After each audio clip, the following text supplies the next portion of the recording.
तेनालीरामन की ईमानदारी का पुरस्कार। तेनालीराम से चिढ़ने वाले कुछ ब्राह्मण एक दिन राजगुरु के पास पहुंचे, क्योंकि वे सभी अच्छी तरह जानते थे कि राजगुरु तेनालीराम का पक्का विरोधी है और तेनाली से बदला लेने में वो उनकी मदद जरूर करेंगे। राजगुरु और ब्राह्मणों ने मिलकर सोचा क्यों ना तेनालीराम को अपना शिष्य बनाने का बहाना किया जाए।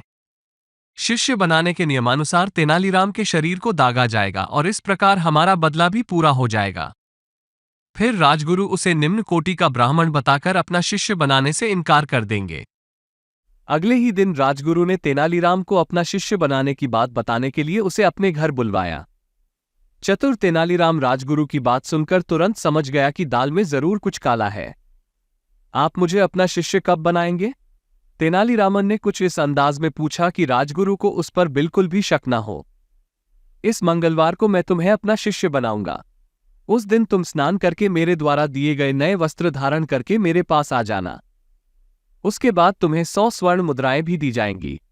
उसके बाद विधिवत तरीके से मैं तुम्हें अपना शिष्य स्वीकार कर लूंगा। राजगुरु ने कहा, ठीक है, मैं उस दिन आपके घर आ जाऊंगा। इतना कहकर तेनालीराम अपने घर चला गया।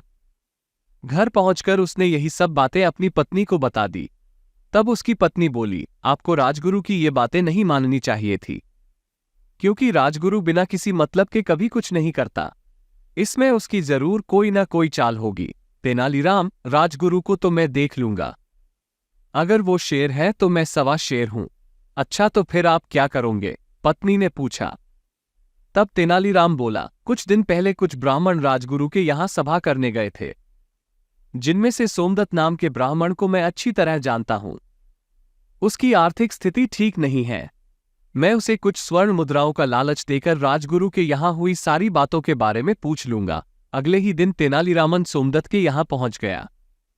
कुछ देर बात करने के बाद उसने सोमदत्त को 10 स्वर्ण मुद्राएं देते हुए कहा, मुझे तुम्हारी आर्थिक स्थिति ठीक नहीं लग रही है, इसलिए तुम ये मुद्राएं रख लो और मुझे राजगुरु के घर हुई सारी बातें बता दो।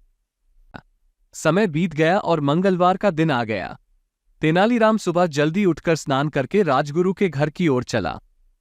राजगुरु के घर पहुंचते ही उसने राजगुरु द्वारा दिए गए सुंदर वस्त्र पहन लिए।